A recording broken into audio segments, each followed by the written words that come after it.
Selamat pagi, apa kabar Anda pemirsa? Berjumpa lagi dalam Berita Mataram hari ini. Sejumlah berita penting dan menarik lainnya telah kami siapkan untuk Anda.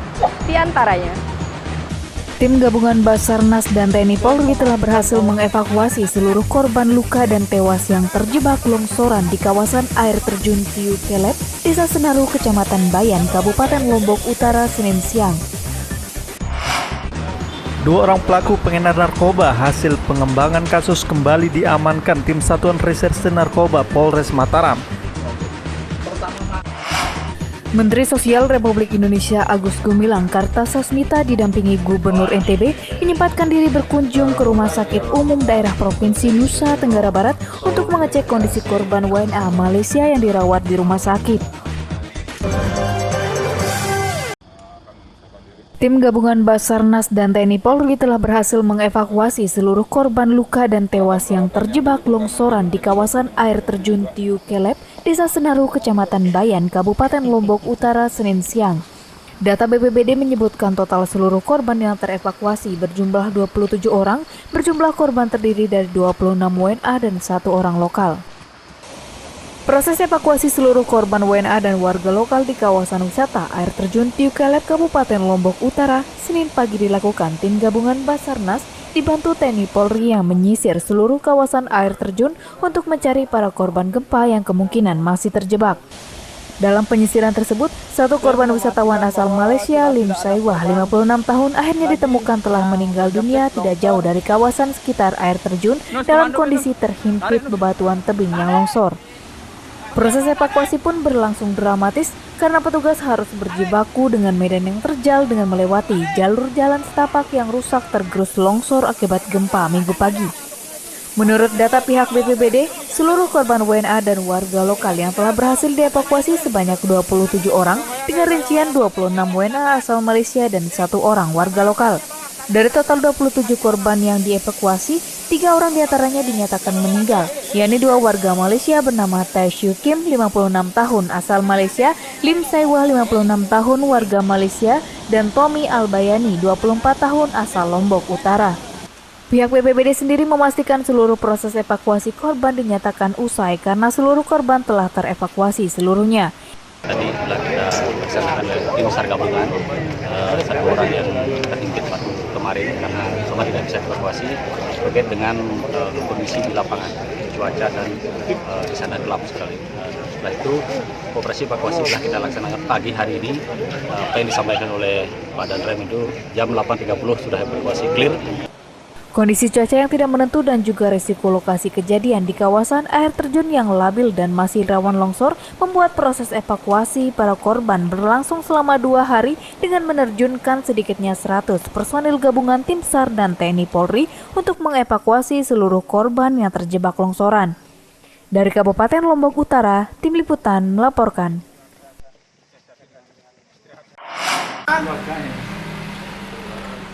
Dua wisatawan asal Malaysia korban gempa dan tanah longsor di lokasi wisata air terjun Desa Senaru, Kabupaten Lombok Utara, Senin siang tiba di Rumah Sakit Umum Daerah Provinsi NTB. Kedua jenazah WNA tersebut akan divisum oleh tim medis sebelum dibawa ke pihak keluarga ke Malaysia. Dua WNA asal warga negara asing yang tewas dalam musibah longsor saat berwisata di kawasan air terjun Tiu Kelep, Desa Senaru, Kecamatan Bayan, Kabupaten Lombok Utara, Senin siang tiba di Rumah Sakit Umum Daerah Provinsi NTB sekitar pukul 11.30 WITA dan langsung dibawa ke ruang forensik. Kedua wisatawan tersebut masing-masing bernama Tai Shu Kim, 56 tahun, dan Lim Saiwah, 56 tahun, dirujuk ke rumah sakit provinsi untuk menjalani serangkaian visum luar oleh tim medis sebelum dibawa pulang keluarga. Kepala Instansi Forensik dan Mediko Legal RSUP NTB Irwanto menjelaskan, kedua WNA yang meninggal dunia ini disebabkan karena tertimpa bebatuan pada saat terjadinya tanah longsor akibat gempa Minggu siang. Selain 2 korban tewas, RSUP Provinsi NTB juga saat ini telah menerima pasien wisatawan sebanyak 11 orang, dengan rincian 10 orang merupakan warga negara Malaysia dan 1 orang lokal asal Lombok Tengah yang telah menjalani perawatan medis karena menderita luka serius karena tertimbun longsoran. Kalau penanganan kasus gempa ini dipusatkan di sini. Yang meninggal 1, 2, yang dari Malaysia tapi dari penduduk NTB 1 orang langsung dibawa ke Kalimantan. Untuk melihat lokasi itu mulai jam 6 pagi, kemudian jam 8 pagi ada tim lagi turun, ya sekitar jam 9 sudah bisa kita evakuasi, kemudian kita langsung membawa ke sini, ya ke RSUP. Pihak Rumah Sakit RSUP NTB menyatakan rata-rata korban yang dirujuk untuk dirawat mengalami trauma psikis dengan keluhan menderita luka serius berupa patah tulang dan luka robek di bagian kepala, tangan, dan kaki. Dari Mataram, Tim Liputan melaporkan. Guncangan gempa bumi berkekuatan 5,8 skala Richter membuat ratusan rumah kembali rusak dan menimbulkan sedikitnya 50 warga terluka di 4 kecamatan di Kabupaten Lombok Timur. Selain mengaku trauma, para korban kini mengaku pasrah dan berharap bantuan para pihak untuk meringankan beban mereka untuk bertahan hidup pasca gempa. Guncangan gempa bumi 5,8 skala Richter yang mengguncang Kabupaten Lombok Timur Minggu siang kembali menyisakan pilu bagi para warga di 4 kecamatan yang mengalami kerusakan rumah tempat tinggal mereka. Meski skalanya lebih kecil dibanding gempa 6 bulan lalu, namun guncangan gempa yang terjadi kali ini dirasakan cukup keras dan kembali meluluh lantakan perumahan warga yang sebelumnya pernah diperbaiki atau dibangun ulang dengan bahan seadanya. Data Badan Penanggulangan Bencana Daerah Lombok Timur sendiri mencatat, akibat peristiwa gempa yang terjadi terdata sebanyak 499 rumah mengalami kerusakan parah dan sedang di 4 kecamatan, yakni Kecamatan Sembalun, Kecamatan Sambalia, Kecamatan Aikmel, dan Kecamatan Pringgasela. Selain kerusakan bangunan dan infrastruktur di Kabupaten Lombok Timur, tercatat 20 korban luka berat dan 30 lainnya luka ringan karena kepanikan warga masyarakat saat gempa yang kebanyakan sedang bersantai di hari libur bersama keluarga. Selain harus berpasrah dan kembali dibayangi trauma, para warga saat ini juga berharap bantuan sekedarnya baik dari pemerintah maupun dari para pihak untuk meringankan beban mereka untuk bertahan hidup setelah rumah dan harta benda mereka kembali rusak diguncang gempa. Tahap pertama, untuk tahap kedua saya sedang di sini. Terus hancur, rubuh rumah. Itu gimana, panik nggak Pak pas ada kejadian? Ya, panik. Bapak lari? Lari. Harus kemarin, untung ini cucu tidur di dalam kamar. Pihak BPBD Kabupaten Lombok Timur sendiri hingga saat ini masih mendata jumlah total kerusakan yang terjadi akibat gempa Minggu siang kemarin yang diprediksi mencapai ribuan rumah yang terkonsentrasi di 4 kecamatan yang paling dekat dengan lokasi gempa terjadi. Sedang melakukan pendataan terhadap rumah yang rusak akibat gempa yang terjadi tanggal 17. Sementara kan untuk yang gempa yang lama sedang berjalan. Sementara sekarang untuk yang gempa yang baru yang sedang kita data dan langsung kita usulkan di verifikasi. Dari Kabupaten Lombok Timur, Tim Liputan melaporkan. Menteri Sosial Republik Indonesia Agus Gumilang Kartasasmita didampingi Gubernur NTB menyempatkan diri berkunjung ke Rumah Sakit Umum Daerah Provinsi Nusa Tenggara Barat untuk mengecek kondisi korban WNA Malaysia yang dirawat di rumah sakit. Kehadiran Menteri Sosial disambut haru para keluarga korban yang datang untuk mengetahui kondisi keluarganya yang menjadi korban longsor saat berwisata di Kabupaten Lombok Utara. Pasca mengecek kondisi kerusakan pasca gempa di Kabupaten Lombok Timur, Menteri Sosial Agus Gumiwang didampingi Gubernur NTB Zulkifli Mansyah dan sejumlah organisasi perangkat daerah mengunjungi Rumah Sakit Umum Provinsi NTB Senin siang. Kehadiran Menteri Sosial guna memastikan kondisi puluhan korban asal Malaysia yang masih dirawat di rumah sakit dan memastikan pelayanan mereka bisa dilakukan secara maksimal oleh para tim medis. Selain mengunjungi para korban, Menteri Sosial juga menyempatkan diri menemui para keluarga korban WNA yang sedang berada di rumah sakit untuk memastikan kondisi anggota keluarganya. Menteri Sosial Republik Indonesia Agus Gumiwang Kartasasmita saat dikonfirmasi menjelaskan tujuannya mengunjungi RSUP untuk menengok para korban gempa, terutama wisatawan asing yang turut menjadi korban dalam musibah gempa Minggu siang kemarin. Pemerintah sendiri memastikan seluruh biaya perawatan para WNA yang terdampak gempa bumi akan ditanggung pemerintah hingga mereka pulih dan bisa kembali ke negaranya. Semua layanan terbaik akan kami siapkan, ya, termasuk bagi mereka yang sedang dirawat, ya, tentu biaya dari perawatannya akan sepenuhnya ditanggung oleh pemerintah.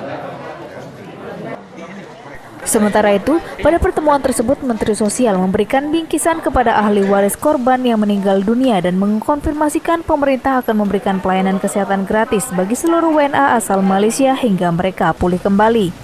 Dari Mataram, Tim Liputan melaporkan.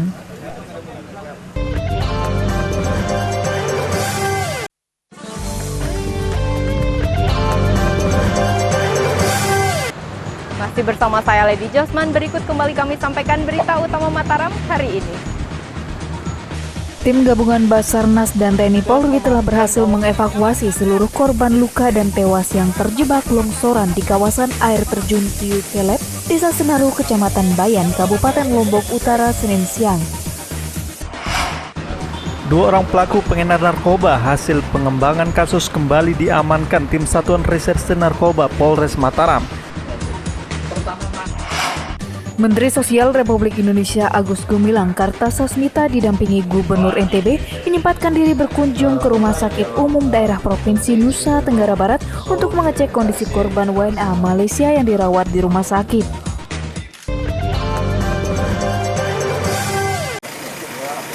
Pangdam 9 Udayana Mayor Jenderal TNI Beni Susianto mengunjungi para korban gempa Lombok di Desa Pesanggerahan Kecamatan Montong Gading, Kabupaten Lombok Timur, Senin siang. Kunjungan Pangdam guna memastikan hasil verifikasi jumlah kerusakan rumah warga yang terdampak gempa sebagai bahan evaluasi perlunya bantuan unsur TNI Polri di lokasi terdampak. Sehari pasca gempa bumi 5,8 skala Richter, Pangdam 9 Udayana Mayor Jenderal TNI Beni Susianto mengunjungi korban gempa Lombok yang bertempat di Desa Pesanggerahan Kecamatan Montong Gading, Kabupaten Lombok Timur.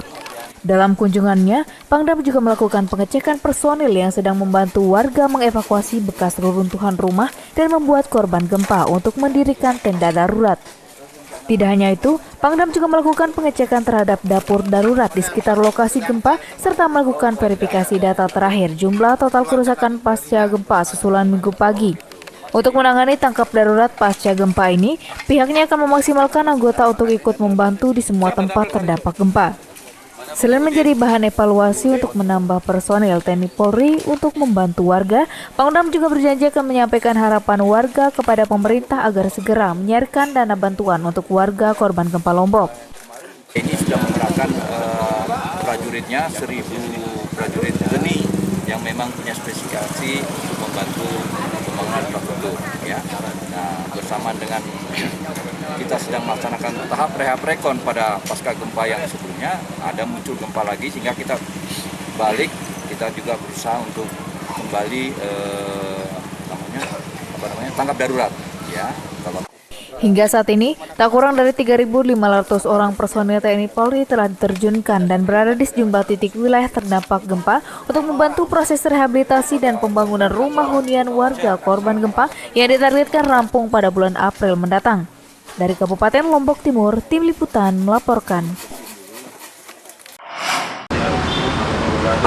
2 orang pelaku pengedar narkoba hasil pengembangan kasus kembali diamankan tim Satuan Reserse Narkoba Polres Mataram karena kedapatan bertransaksi narkoba dalam jumlah besar di kawasan Jalan Lingkar Utara, Kota Mataram. Selain mengamankan 2 pelaku, petugas juga menyita barang bukti 100 gram narkotika jenis sabu yang diduga hendak diperjualbelikan pelaku di Kota Mataram dan sekitarnya. 2 orang pelaku masing-masing SS 39 tahun dan RH 23 tahun, keduanya warga asal lingkungan Ampenan Mataram, diamankan tim Satres Narkoba Polres Mataram karena diduga berkomplot mengedarkan narkotika di kawasan wilayah hukum Polres Mataram. Penangkapan para pelaku berdasarkan hasil pengembangan kasus pengedar berinisial LPSB 38 tahun yang juga diduga merupakan pengedar narkotika yang diamankan lebih awal oleh petugas. Berdasarkan keterangan tersebut, petugas melakukan pengintaian dan juga mengawasi gerak-gerik para tersangka dan akhirnya berhasil ditangkap saat hendak bertransaksi narkotika di kawasan Jalan Lingkar Utara, Kota Mataram. Dari tangan keduanya, petugas berhasil menyita narkotika jenis sabu seberat 100 gram yang diduga hendak diedarkan ke para konsumennya. Petugas menduga keduanya merupakan komplotan pengedar narkoba lintas daerah yang biasa memasarkan narkotika dalam jumlah besar di kota Mataram dan sekitarnya. Kita menangkap orang atas nama FSP dan SU. Kedua tersangka ini sudah sering melakukan aktivitasnya, sudah bertahun, sehingga dua orang ini selalu berkolaborasi. Kasus narkotika yang melibatkan kedua tersangka saat ini tengah didalami petugas untuk melacak komplotan lain serta asal-muasal narkotika tersebut dimasukkan ke kota Mataram.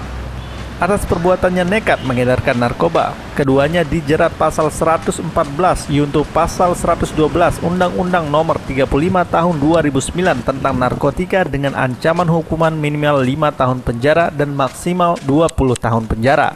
Dari Kota Mataram, tim liputan melaporkan. Presiden Republik Indonesia Joko Widodo dalam waktu dekat direncanakan akan berkunjung ke Pulau Lombok untuk mengecek kesiapan lahan lokasi pembangunan sirkuit MotoGP di kawasan ekonomi khusus Mandalika. Rencana kedatangan Presiden Republik Indonesia Joko Widodo ke Pulau Lombok guna mengecek langsung pembangunan sirkuit MotoGP di kawasan ekonomi khusus Mandalika disampaikan oleh Bupati Lombok Tengah Suhaili Padil Thohir. Hanya saja, belum diketahui pasti kapan Presiden Jokowi akan berkunjung ke Pulau Lombok karena masih belum mendapatkan informasi yang valid dengan pihak staf kepresidenan. Meski begitu, rencana kedatangan orang nomor 1 di Indonesia ini merupakan bentuk komitmen pemerintah pusat dalam keseriusan membangun sirkuit balap dunia di pulau yang juga dikenal dengan Pulau Seribu Masjid ini. Saat ini pemerintah daerah Lombok Tengah melakukan persiapan guna menyongsong gelaran MotoGP di kawasan Mandalika karena pembangunan sirkuit tersebut akan dilakukan tahun ini agar dapat difungsikan pada tahun 2021 nanti. Mudah-mudahan tetapi ini masih informasi awal ya. Kemungkinan. Jangan tulis pasti nanti kemungkinan Pak Jokowi akan datang mungkin tanggal 21. Ini bentuk dorong. Dari UMKM ya. Gelaran MotoGP di kawasan Mandalika diharapkan bisa menjadi magnet tersendiri dalam menarik minat wisatawan, terutama wisatawan mancanegara untuk berkunjung ke Pulau Lombok. Sebagai tuan rumah penyelenggara olahraga tingkat dunia, pemerintah daerah terus berbenah guna membangun sejumlah fasilitas pendukung untuk kenyamanan para wisatawan dan pengunjung nantinya. Dari Kabupaten Lombok Tengah, tim liputan melaporkan. Sekretaris Jenderal Kementerian Desa, Pembangunan Daerah Tertinggal dan Transmigrasi Republik Indonesia mendukung program peningkatan dan kemajuan desa guna meningkatkan taraf ekonomi masyarakat di Kabupaten Lombok Tengah. Hal tersebut dibuktikan dengan dukungan pengembangan desa wisata berbasis UMKM seperti di Desa Stanggor baru-baru ini. Hal tersebut disampaikan Kementerian Desa yang diwakili Sekjen Kementerian Desa, Pembangunan Daerah Tertinggal dan Transmigrasi Republik Indonesia saat meresmikan program bantuan pembangunan galeri tenun di Desa Stanggor, Kecamatan Praia Barat Daya, Kabupaten Lombok Tengah. Program yang diberikan untuk mendukung kemajuan dan pengembangan desa wisata di kawasan tersebut diharapkan bisa mendorong peningkatan ekonomi masyarakat melalui pengembangan desa wisata. Program pengembangan desa wisata diharapkan bisa memaksimalkan ekonomi masyarakat di NTB secara maksimal, sekaligus menggeliatkan kembali ekonomi masyarakat pasca gempa beberapa waktu lalu. Masyarakat NTB kita lakukan sebagaimana yang saat ini bersama-sama kita tempati, yakni adanya satu panggung yang bisa menjadi semacam etalase, menjadi semacam katakanlah ruang untuk berkreasi. Komitmen mendorong terbentuknya kawasan desa wisata di Nusa Tenggara Barat diharapkan bisa menyongsong peningkatan ekonomi masyarakat semua pihak agar bantuan yang diberikan oleh Kementerian Desa bisa terrealisasi dalam bentuk nyata dan dirasakan warga masyarakat. Dari Kabupaten Lombok Tengah, tim liputan melaporkan. Pemirsa, demikian berita Mataram yang berhasil dihimpun redaksi kami hari ini. Saya Edi Josman yang bertugas pamit undur diri dari hadapan Anda. Terima kasih, selamat pagi dan selamat beraktivitas.